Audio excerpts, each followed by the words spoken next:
Yes, another edition of Sixers Talk brought to you by Wilmington University. WilMU Works. Thanks for tuning in. Danny Pommells along with Paul Hudrick. And hey, Paul, we got a co-host here today that needs no introduction. The Sixers team ambassador, the incomparable World Be Free, here with us today. Thanks for joining us, World. Thank you, Danny. How you guys doing, Paul? How's everything? Everybody good? We're doing great, man. We're doing great. We're so glad to have you. I like to call you the mayor of the Wells Fargo Center, personally. well, thank you. I appreciate it. You know what I mean? I've got to go ahead, make sure everybody's happy, and make sure everybody's enjoying themselves. Especially at times like this here, you definitely need some happiness. That's right. Are you feeling a little withdrawal because you don't get to rock all the sweet suits and the lids and everything else? Do you feel a little weird these days? Yeah, I feel a little bare right now. You know? and the thing is, you know, what happened was that when we lost those couple of games in the season, that basically like suits that I was going to wear. Now, you know, I have to go ahead and plan them for next year.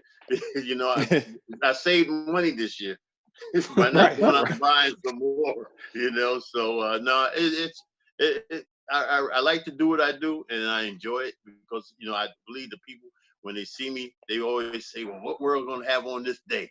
What world, you know, I got to see what color you going to have, what kind of hat you going to have. So, you know, between me and Sunny Hill, we're rocking something different. Yeah, it's like a battle between y'all two about who got the sweetest gear on. World, how you feeling these days with the quarantine? Just want to make sure you and your family are healthy and safe.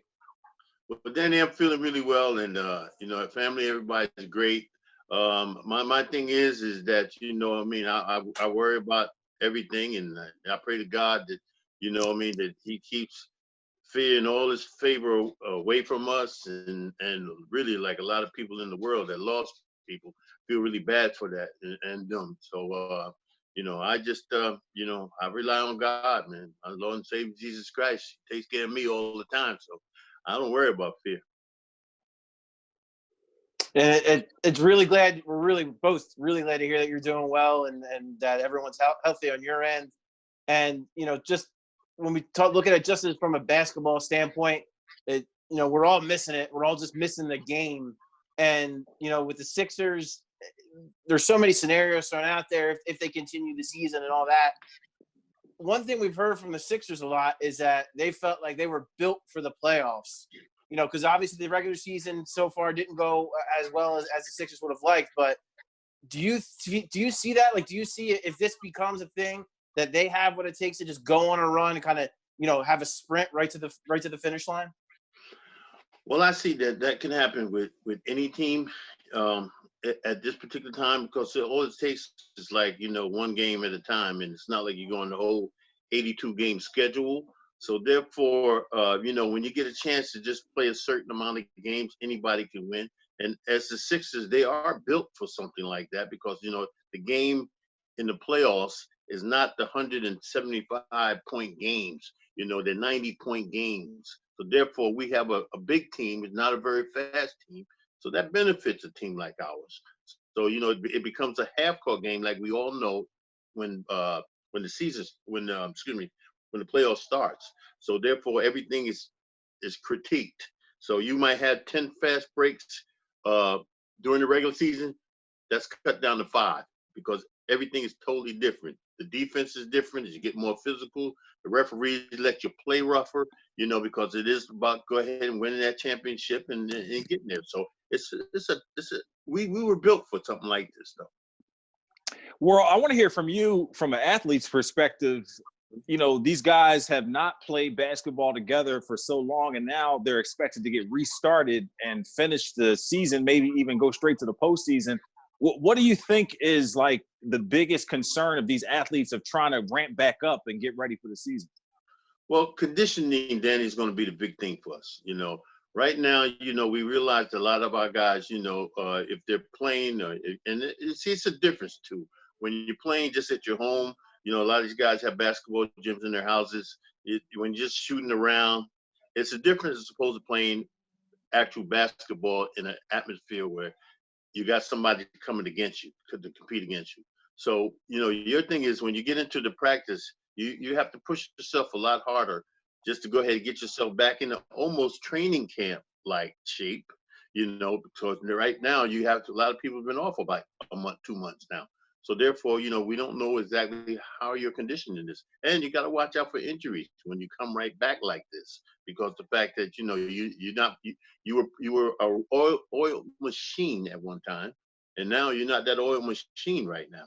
So therefore, you got to go ahead and gradually get yourself back into it. And that's why playoffs right now would be good for this team, because the fact that it's not a fast-paced game anymore. Playoffs is slow down basketball. World, I definitely want to go back to your career, and I honestly don't even know where to start because of all the things you've done, all the guys you played with, all the great teams you've been on. But I'm going to start in 76, 77, I believe, the year that you guys went to the finals. And man, I look back on that team as someone who I'll full disclosure, I was not alive for it, but I look at it, when I look at the context of all these great teams the Sixers had. That team is right up there when you consider it was yourself, it was Dr. J, Doug Collins, George McGinnis, Henry Bibby, Steve Mix. I mean, that team. Darryl Dawkins. Dawkins, of course. How can I forget? But that team was loaded. So when you look back on that team, is that to you perhaps the best team that you ever played on? And what were some of your memories from that season? Of course, that was definitely the best team that I ever played on. And the thing about it, you had all those superstars and stars on one team. They said basically back then, and really coming up to today's era, that's one of the top teams as far as on roster that was in history, with all the big names we had on there. And the thing about it, I really enjoyed playing with those guys. I mean, it was a thing that, I was a rookie when I first came to Philadelphia with the 76ers, drafted out of Guilford College, became a rookie with Darryl Dawkins, and he came from high school. So we both, and Joe Jelly Bean Bryant, we all came in there together. So we had that bomb squad going, and, we really tried to rock it, Paul. I mean, we really had fun together playing basketball. Yeah. But the older guys, they were like, the young fellas are having too much fun. They don't realize that this is basketball out here. You know what I mean? They think they're still in the park, putting the ball between their legs, throwing it around their necks, and doing all the shot and stuff. They're like, wait a minute, man, this is basketball. But we had fun doing what we did. Hey, you bring up Darryl Dawkins' world. I mean, we're going to get into some of the other Dawkins stories in a minute, but when we're talking about that NBA Finals you guys had against the Portland Trailblazers, Mo Lucas and Darryl Dawkins squared up in that final. Here, listen, this is the question I want to ask you. All right. Darryl Dawkins being larger than the life and as big and huge as he was, squaring up with Mo Lucas, I know your chin had to drop like, oh, it's about to go down. I know it had to take you back a little bit. Well, when that fight occurred, it did kind of. And the thing about it, it was one of those kind of things that they had enforcers back then, and they had in Sports Illustrated the top enforcers in the league. So you had Maurice Lucas in there. They had guys, Darryl Dawkins in there. They had the guys. Who else? There was a couple of guys in there, big guys that were strong. And then they had little Calvin Murphy in there as an enforcer,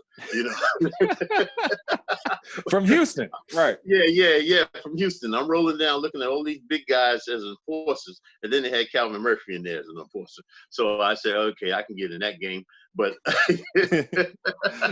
so when Maurice and Darryl had that fight, it was like your big man, your enforcer against ours. Woo. And basically, they threw about like 2 or 3 punches.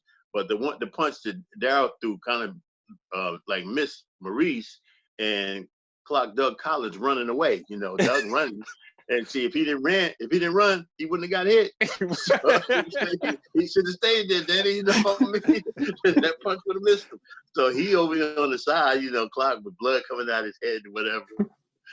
But the thing is, Maurice and Darryl, they became good friends after that. But at that time, it was a thing that we were up 2-0, and we were rolling. But when they had that altercation, everything went downhill from there. Changed the momentum. Changed the momentum big time, because the fact that we thought we had him, and we had him up there in Portland that third game because we came back. They had us down and we came back in it, but we lost by like about 3 points, whatever. But we came back and we thought that we could have if we didn't won that game, it could have changed the momentum of the game. And besides that, we had guys that were hurt on there. Steve Mix, his ankle was playing on a very swollen ankle. Myself, I had 3 ribs collapsed, and my lung was collapsed and had 3 ribs broken in the series before that with Mike Newland. So I just came out of the hospital like 2 weeks before that of the finals, because I just checked myself out because I was going to play. That team, man. No, but it's just so crazy. And like Darryl Dawkins, obviously larger than life physically and in that personality. What I need to know, just some real good Darryl Dawkins stories, whether it's that season or beyond. Like you said, you guys came in the lead together, so I'm sure you got some good stuff with Darryl Dawkins. Well, Darryl Dawkins was a very good friend of mine. As we know, we're best friends. We like blood brothers. And Gene Shue, our coach for the 76, used to always call us blood brothers. You see one, you see the other one. Frick and frack. We are there. Here's a good story. Me and Darryl used to always try to outdo each other. We were rookies. We having fun. So I buy a Corvette. So Darryl's, I got a Corvette too, Earl. So if I said I got Yankees, whatever, he got it too. So we were finally we went to practice one day. So I brought my Corvette to the practice. So Darryl looking at me, So his was on the way coming from Florida. So he said, well, I got, my Corvette, wear yours out. I said, no, man, you ain't even got a Corvette. You too big to get in a Corvette anyway. You know what I mean? So this guy, they finally brings his Corvette to the spectrum, but they had it driven up from Florida. I came outside. This car looked like Batman's second car because it was like 13 different colors on that bad boy. You know what I mean? It was dual exhaust, and you could, when he started it, it sounded like and you can cook an egg on it because it was, it was tough, right? So I'm like, oh, dang, this guy is serious. My thing is, I just wanted to see his big ass get in there.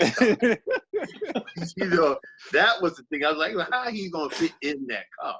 And he got in there. I remember. I said, whoa, So he had a little specially made. And the thing about it, I remember we riding down. We on the White Horse Pike in New Jersey, and it was summertime. It was nice hot outside at that time. So I put my arm out the window. I'm like, yeah, Darryl, I'll meet you down the block, So Darryl puts his big old arm out the window. He had rings on. His arm almost touched the ground. It's like, I said, pick your arm up, man. When the rings might spark and you blow up. He's like, oh, come on, world. But his arm almost touching the ground, though, with his out his Corvette. I'm like, now, this guy's one of the funniest guys. He loved it, though. But we would go up to New York doing about 102 miles an hour. It was dangerous. Don't get me wrong. But we still here. Well, we had a good time. We had a good time. If you're going to start telling your Darryl Dawkins stories, I need you to tell us the hot mustard story. I got to hear the Chinese hot mustard story before we move on. I'll give you that one, Danny, but let me give you this one. I remember we went to a club, me and Darryl. Now, Gene Shue wasn't playing us, so we wasn't going to play. We've been on the bench for about like a good month and a half. So me and Darryl, we hung out all night, just partying, So I remember we go back to we have a game that following day. Now here I am with my warm-up top on, warm-up pants, put the sneakers on, had my regular clothes on underneath man. the suit. Yeah. So I knew I wasn't going to get in the game. What I mean? Darryl knew he wasn't getting in the game. So we were all, just coming from a tough day. Tough night and morning. So game starts. We out there, lay the ball up, whatever, look normal. Then Gene Shue, I don't know, something just came to him and he called my name. To go into the game. Well, I'm like, looked at Daryl. Did he just call me? You know? He said, "Well," I said, "Oh, I got a suit. I got a suit and tie on underneath this in warm up." Didn't go in the game because once he seen it, he just looked at me and told me, "Get back over there, boy. Just get back over there. You'll be fine. Just get back over there." And Daryl looking at me like, "Glad they call me." Right. But glad it was you, not me. Right. Yeah. And so, you know, that was a crazy story, but it was real. And what story are you talking about? It was, do you guys go to the Chinese restaurant? I got to hear that. Oh, the Chinese restaurant? Oh, yeah. Well, we went in there, and I remember we were going, it was in Chicago somewhere, and they had the hottest mustard back there. You could put this mustard on a piece of paper and it burned through the mustard. You burn through that paper. That's how hot that mustard was back then in them days, because they diluted it now. It's not like that anymore. You know, so your hair nose will completely just burn up with that mustard. And I told Daryl, we were sitting at this Chinese restaurant. I said, "Daryl," I said, "Man, I bet you can't drink that little cup of Chinese. This is like a little cup they give you. You can't drink that cup straight." He said, "Yeah, I can." I said, "Oh, you can?" He said, "Yeah, I can. How much you want to bet?" I said, "Well, I'll bet you $100. He said, "You gonna bet me $100 that I can't drink that little bit of mustard?" I said, "Daryl, I'm gonna bet you $100. So he went to go ahead and drink it. He put it up. All right, drank it. Sat there for a second. You know what I mean? He looked good. I mean, I was like, "Dang, this man just drank that hot burning mustard." Next thing you know, his eyeball, the right part of the eye, start turning red. Veins start coming through the eyeball. Then I noticed like his breathing now start coming a little hard. He's like, I said, "Yo, man." I said, "Are you all right, bro?" He said, "I'm all right. I'm all right." So, yeah, I mean, he holding it all in, man. Now sweat start coming on down like he's in a sauna, just bleeding all on. He's like drenching with it. And he still holds it. He ain't said nothing. So we get to because we were roommates at that time, and he gets up to the room, you know what I mean? And I'm like, "Hey, I gotta give this guy $100. He ain't even budge. He ain't say nothing. He ain't scream nothing." So he go in the bathroom, and I heard the loudest scream you ever gonna hear. He was like,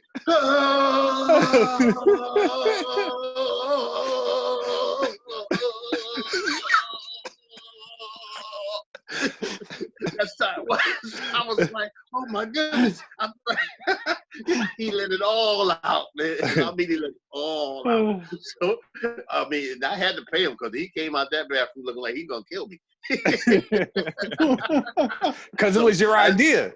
Yeah. But we did things crazy like that, you know what I mean? That's what we did, you know. Caldwell Jones, another guy, you know. I remember we were rookies, Caldwell Jones, and see Caldwell's 7 foot and Daryl's 7 foot, and I was 6'2", you know, at that time. And we was at layover in the airport. We flew commercial like everybody else back then. We didn't have private airplanes. So the thing is, when we had them layovers, they said, "Let's go to the bar and get a drink or something," you know? I'm like, "Yeah, I can hang with y'all guys. Let's go do it." You know what I mean? So you get up there, go to the bar, and next you know, we throw down, you know, first 4 beers, you know, we throw down, blah, blah, blah. Everything good, you know. And Caldwell, you know, he got ahead. He got about like a good two 6-pack now, still normal. So I'm rolling with him, you know. And Daryl got his, Daryl doing his thing. Next you know, I get about like to that 3rd 6-pack, I'm rolling with him. Next you know, I got a little limp though. I got to admit. You know, Daryl said, "Caldwell, look like a little stove there." He called me stove. You look like a little stove there, about limping a little bit there. I said, "No, I'm all right. Everything good. You know what I mean? Let's keep going." You know what I mean? That was the pride inside of me. And the pride gets you where I was, you know. So so Caldwell's still drinking them. Now they got down about 2 cases of beer. The 3 cases they got down about 2 to 3 cases. I was in that 2 range. Got down to that last beer that they gave me. That was it. They was carrying me around the floor. I was carrying, my feet was like dragging like my when they was carrying me out of there. You know what I mean? I tell you, I was sick for about like 3 or 4 days. You know what I mean? But working with those big guys like that, I said, I'll never do it again. Never do it again, Danny. It's like Andre the Giant stuff where you hear all the stuff about him just like that and stuff. Big dudes can just handle it. Yeah, they can handle it. It was just going right down to their feet. You know what I mean? 18s and 19s. Keep their balance while they walking. You know what I mean? Yeah. So it was it was a good time though. We had fun. Definitely had fun. I know everyone knows the story. If you want to tell it again for people who don't, I would love to hear it even again. The story about Julius Erving when you got pulled over. That is a classic. But that or any other Dr. J stories you have, I would definitely love to hear. Well, I remember Doc was everybody's hero back in New York, you know, and I'm from New York, and Doc was just like he didn't walk on the ground with us, you know. And when I got a chance to go ahead to play with him on the same team, and I used to drive him back and forth to practice because when he was still living in Long Island, he was with the Nets still, and he signed with us. I had to, you know, he asked me, you know, hey, where, you know, I'm going up to the practices, but you know, me and my wife have to go ahead and take care of some things, you know, back here. So, you know, if you're going, could I, you know, I'll ride with you. I was like, you ride with me, you're the doc. You know, I'm like, you ride with me? You're a rookie? You know, so I said, fine, doc, you know, whatever. I'll pick you up I picked him up every day for about like a good month. You know what I mean? We driving down the turnpike, back and forth to practice. So one time I brought him into Brownsville though. You know what I mean? Because all the fellas, you know, you bring the doc in the Doc ain't never been in the Brownsville, you know what I mean? I remember I brought him in. I had this big old Lincoln. Back then they had the long Lincoln Mark 5. And the front was like so long, man, it'd take you 3 weeks to make that turn, you know what I mean? I'm making that turn like, whoa, you know what I'm saying? And the back was short.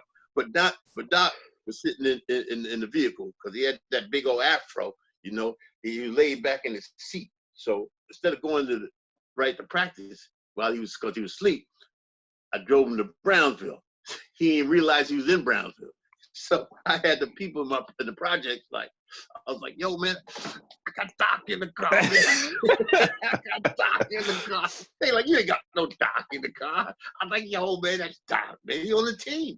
They came running out there, man. Oh, shoot, that is Doc. Damn, boy, that girl, man, you got Doc. And wake him up. I said, no, don't wake him up. Nah, I don't need him mad at me. I don't want him mad at me. Yeah, I'll be back in Brownsville forever. If you wake him up, he know he's here. You know what I'm saying? But then from there, though, from the story that you want, we were basically going back and forth on that turnpike, and we're doing what we're doing. And next thing you know, I'm doing about 75. We late, you know, I'm doing about 75 miles an hour speed. And so next thing you know, a cop pulls us over. I pulled behind in, and Doc, you know, sleep like he normally do when we were going up. You know, he laid back with that seat all the way back to the back. So the cop said, license registration. I said, here you go, officer. So I give him the license registration. He said, you know you were speeding? I said, yes, sir. I said, officer, look, I got to tell you, I was speeding because I'm late for practice.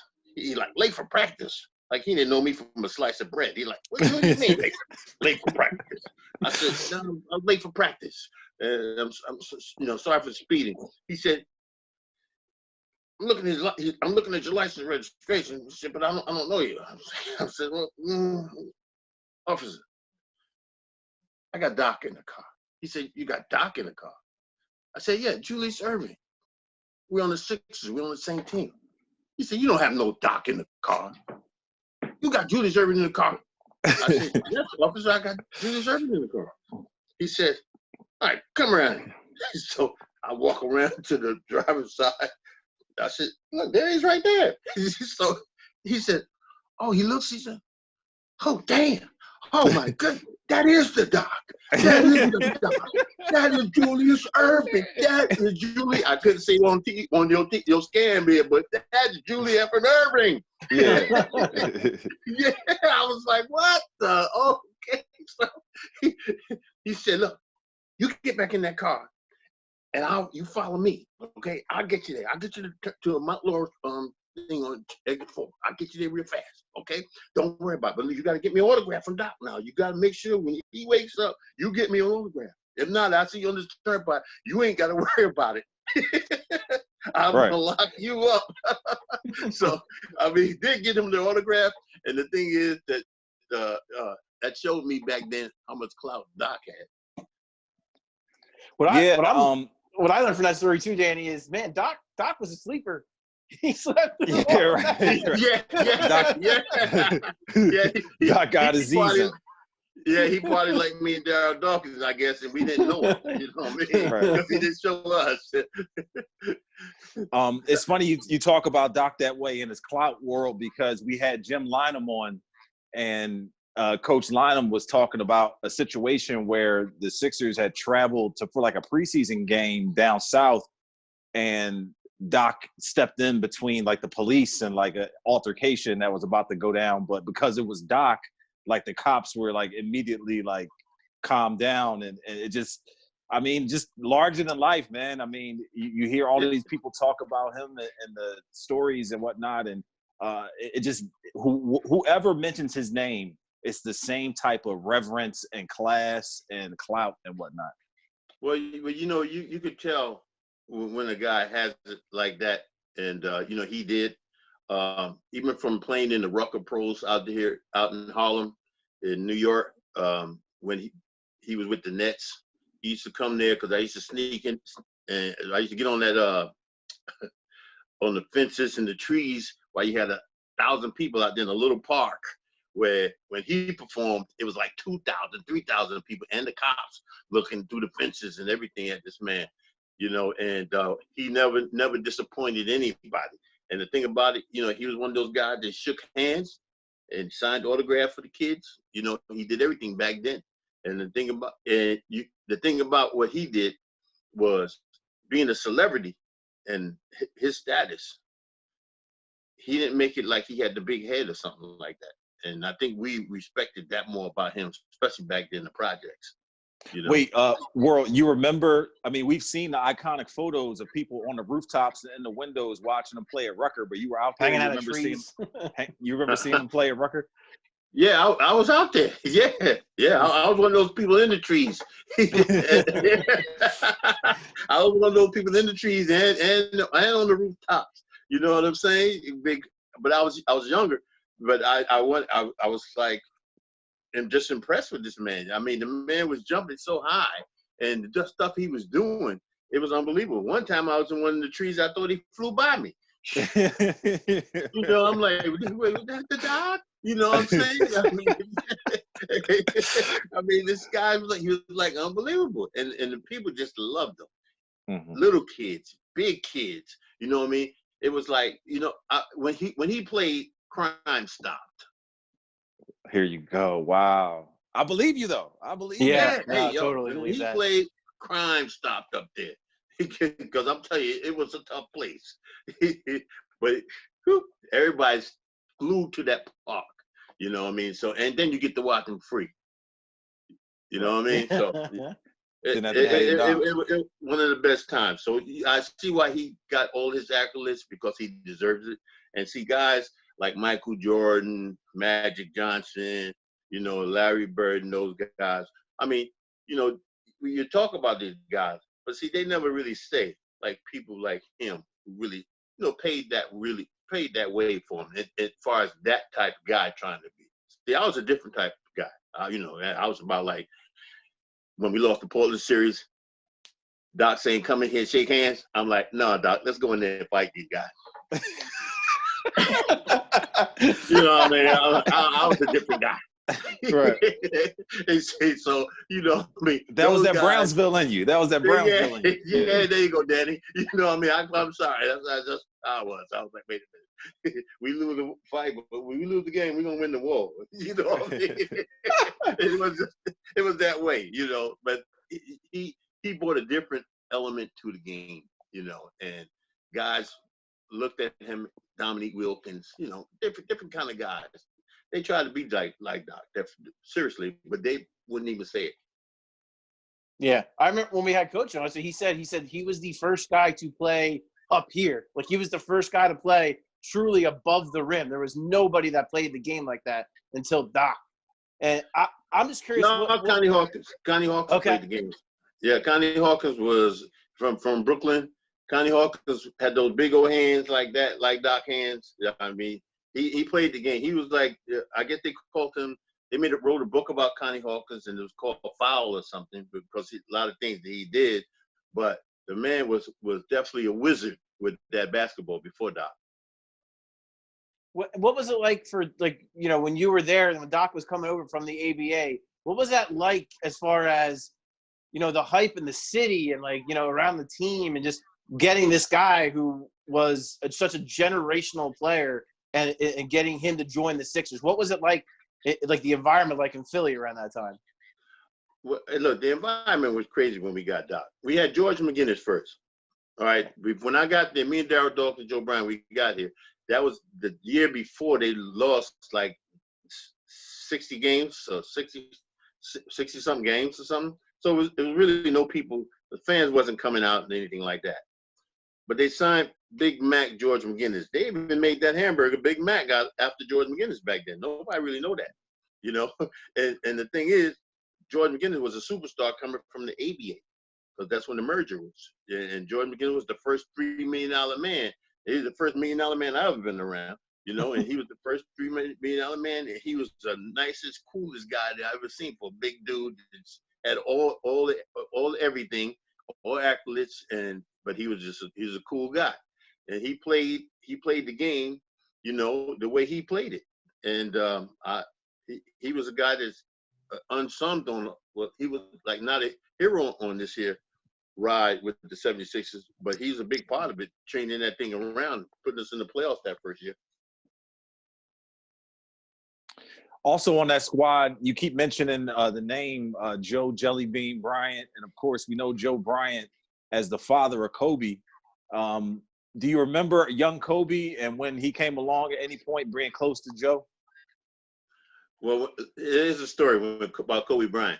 When Joe Bryant and Pam Bryant, you know, they first had their son.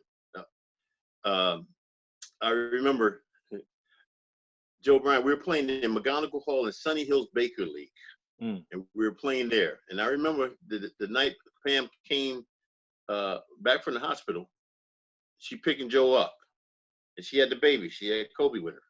So JB, he runs to the car, and me and Darryl, we walking out the building up from the game.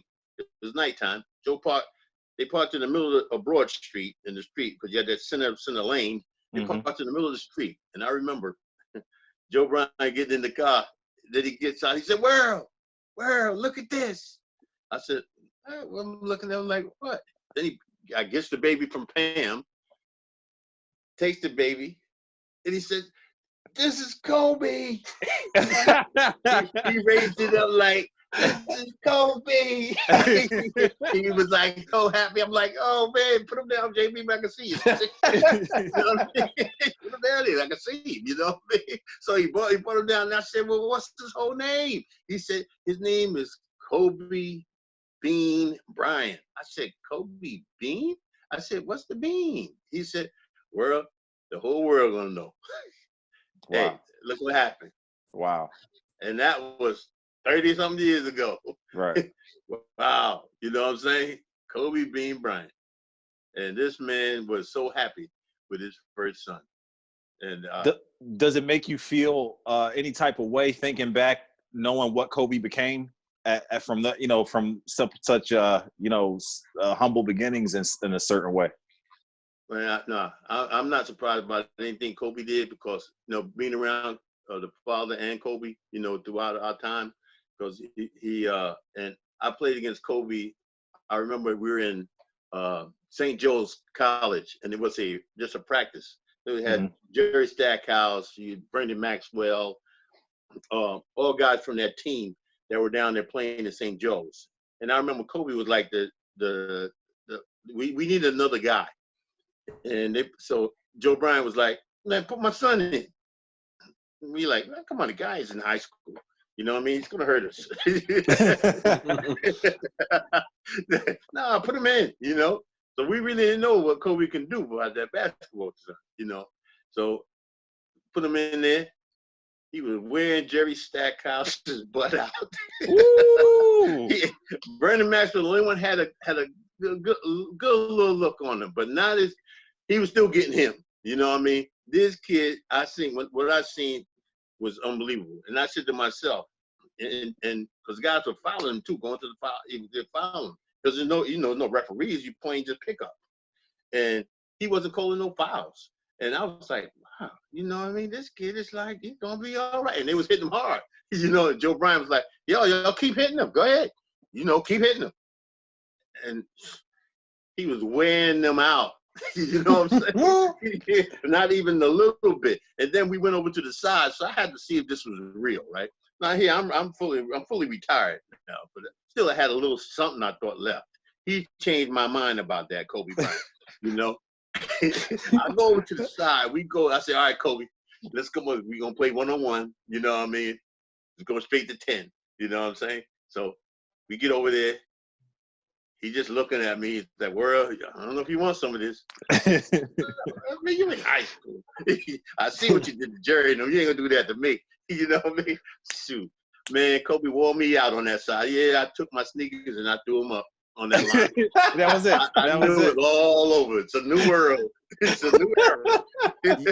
You remember the score of that game when y'all played one-on-one? Well, I'm not gonna tell y'all the score of the game, but I lost. I lost, Danny. Not gonna change the score. See, now I gotta ask you because Jerry Stackhouse was on Woj's podcast, and he tried to say that that's not what happened. That he didn't get worn out by Kobe. So you're saying he wore him out? Yeah. Well, see, you had to go ahead and put a third party on this. You know what I mean? Nobody could back that up. But see, I saw this, so I would have came there and said, "Come on, Jerry, you saw what I saw. It was you. It was you." Kobe was wearing you out, and then Kobe wearing you out with no smile on his face. You know what I mean? He had the same poker face, like even when you follow him, he wasn't. Nah. You know, so that's why I knew that this kid was going to be exceptional. You got to come. You got to come to the OGs to get the real story, man. You got to come to the OGs.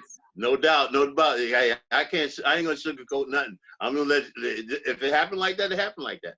You know, if not, then I'll say it didn't happen. What was the look on their faces though when this 15, 16-year-old kid is in there just working them out? Like what were they doing?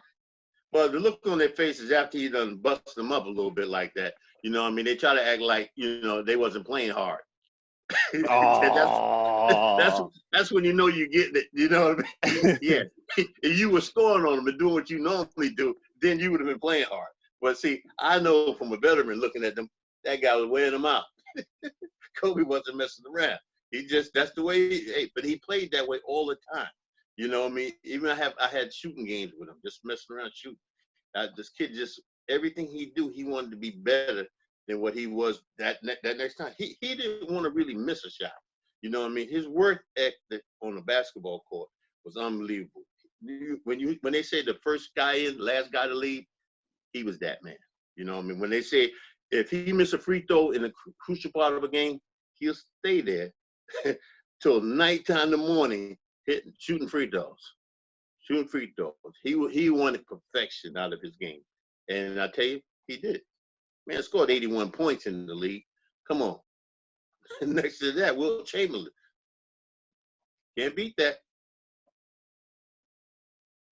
No, you're right about that, World. You can't beat that for sure. I'm curious, though, because of your obvious long memory with, like, basketball and the history of the game, how do you feel about how Kobe came up and with this last dance with the Chicago Bulls and Michael Jordan, the comparison that people have made between the two? Were you surprised at how much he mimicked Jordan? And when did you realize, like, man, like this dude looks like Mike, or he resembles Michael Jordan? What was that moment for you when you felt like there was a comparison that you could make between those two guys? No, well, I knew that when I first seen him in high school. You know, everything about him, licking his lip. You know what I mean? Yeah. Doing everything, even the walk. His butt sticks out a little bit when he walks. Right. The pigeon toe. Right. You know, pigeon toe. All that in high school, I saw that. You know what I mean? Anything he did, you know, he would even talk to his team, like when they're in the huddle. He'd be like Michael. When Mike was talking to his team, he'd be the same way. And I would say, wow, this guy is like a splitting, not image of Michael, but he's a splitting, his whole demeanor is Michael Jordan. And that's why Michael Jordan, when at Kobe's funeral in the Staples Center, I think. Yeah, in the Staples Center. Yeah. And that's why Mike had to go ahead and give that up, because he realized that was like a son that he didn't have, that was just like him. You know what I mean? That wanted to be everything he was, you know, on a basketball court. And even afterwards, because I mean, Kobe started to be a great businessman as far as business ventures was concerned, like Mike. So, you know, I mean, he wasn't just going to stop at one spot. So, I mean, he was taught very well from his family. You know what I mean? Joe Bryant and Pam, you know what I mean? They did an excellent job on this kid, you know, by taking him from Philly and going to Italy to let him learn these different languages. Man knew 17 different languages. He talked to me one time. I said, "What are you talking about?" I'm like, "Huh? What?" Right. You know, yeah, he could have been talking about my mama. I didn't even know it. You know, I'm saying, "Come on, man, English, man, English." You know what I mean? But he's just so worldwide. You know what I mean? And world love, man. You know, he go to a Chinese restaurant, order something you wouldn't even. He ordered in Chinese. You know what I'm saying? Right. I mean, he was just that. So, you know, like I said, Pam and Joe Bryant, I had to just give them so much more credit than what happened. And I tell you, even after watching the funeral thing, they didn't get enough play being the parent of this kid and what they had to endure, making him who he was through God's help. How do you think that kind of shape, like, you know, when you look at Joe's career and, you know, Joe playing overseas and playing in Italy and all that, how do you think, I mean, you said, like, you know, it made him kind of worldly, but how do you think that shaped him to make him an even better NBA player? So that when he comes back, you know, when you know, he grows up overseas, then he comes back to Philly, then he's in a gym taking on NBA players. So did that experience, you think, kind of just almost maybe accelerate his maturity and like his growth a little bit? Well, Paul, see what we didn't know at that time, you know, when he was overseas, even though he's 15, 14, and 13 when he was playing, he was playing against guys that were 40 all the time. Those guys that were pros in that country, you know, he was always an advanced kid at a young age, and we just never realized that. And then I realized after I saw him playing and seeing how he can go to the hoop very strong as a young fella like that, you know, I'm like, hey, wait a minute, this guy's like more developed than the average guy 2 or 3 years over him. You know, I said, wait a minute, he had something. So, but that experience out there helped him to shape up to be where he was. World, you have so much basketball experience, having played for several different organizations. When you look at your time with the Sixers, do you feel like you appreciated it as much when you were there, or did you feel like every team you would be on would be this good and this much fun and have this much camaraderie? Well, I always thought that, you know, when we made the finals, we would be back again, you know, with that particular team. If we kept it together, it probably could have happened. You know, who would have known? But I told Allen Iverson the same thing that I'm saying to you right now, Danny. I said, Allen, because when they went to the finals and played against LA, I remember Allen saying, "Oh, well, we're gonna be back there next year. We're gonna be back there. This, you know, this is what we're gonna do all the time." said, Alan, it's not that easy. I said, it's a tough job getting back to the final and even winning it. You know, he said, no, we'll be back. 20 years later, he tells me all the time, hey, where are you? You were right. Mm-hmm. It's a tough job. You know what I mean? And then just try to get there. And just having a team that you respect, team likes you, you know what I mean? Because you're going to have all your problems on teams because it's different personalities. But you get a team that, you know, it fits at that moment, you know what I mean? You got yourself something. And my thing with the 76ers, you know what I mean? I loved our guys. I mean, we were all there.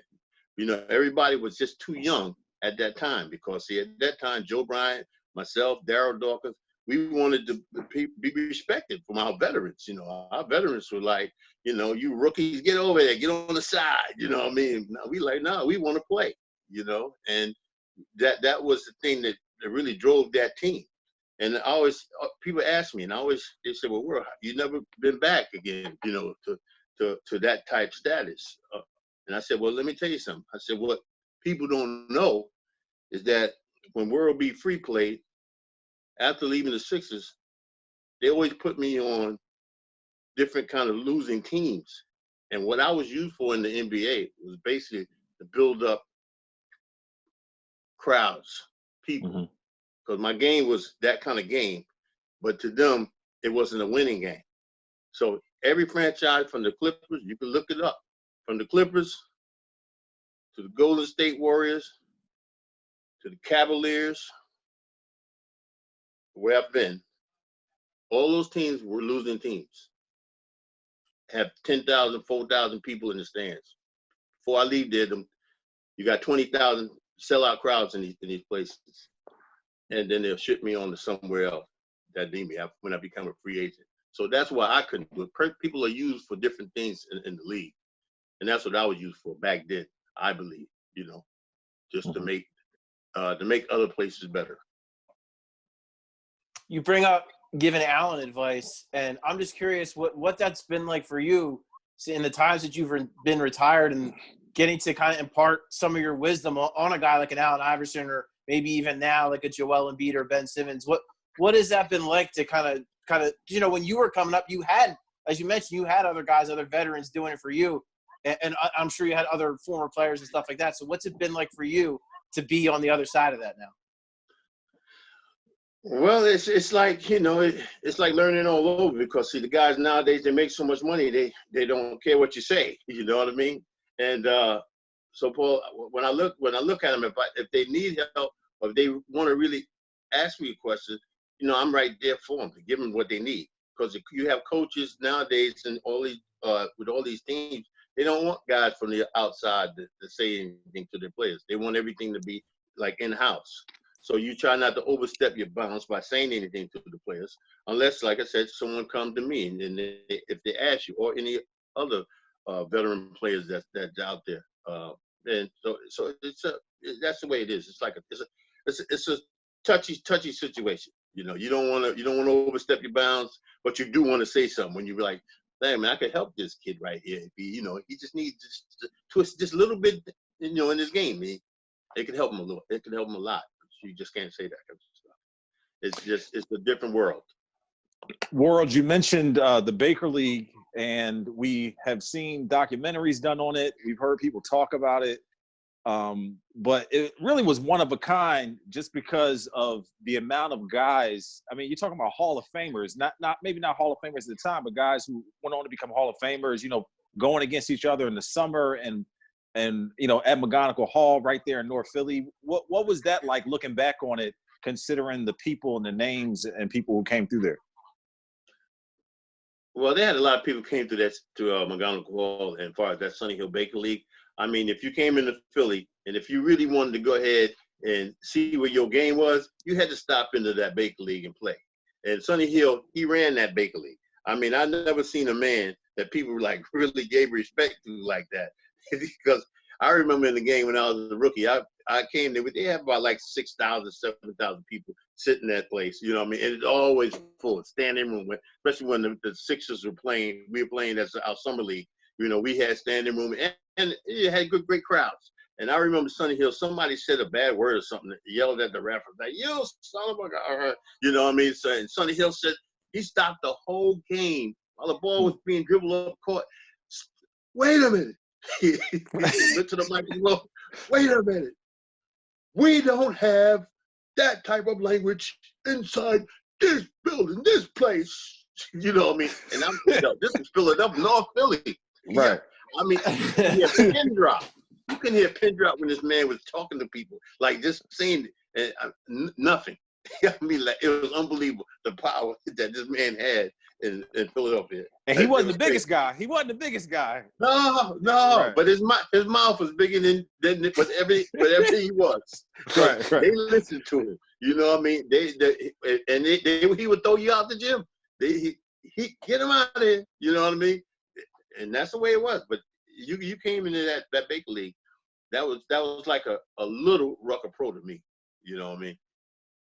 Was it? Do you remember a tough guard or a tough game that you had there that you were like, man? I remember Andre McCarter used to always, be like a problem because he was a tough guard to play against, and he's from Philadelphia, North Philly guy.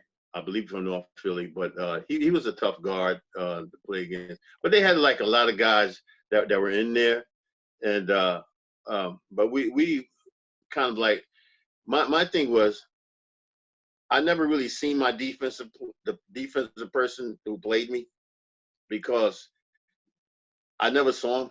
A guy could come up to me today and say, "Yeah, man, I played against you." I said, "You must have been on defense."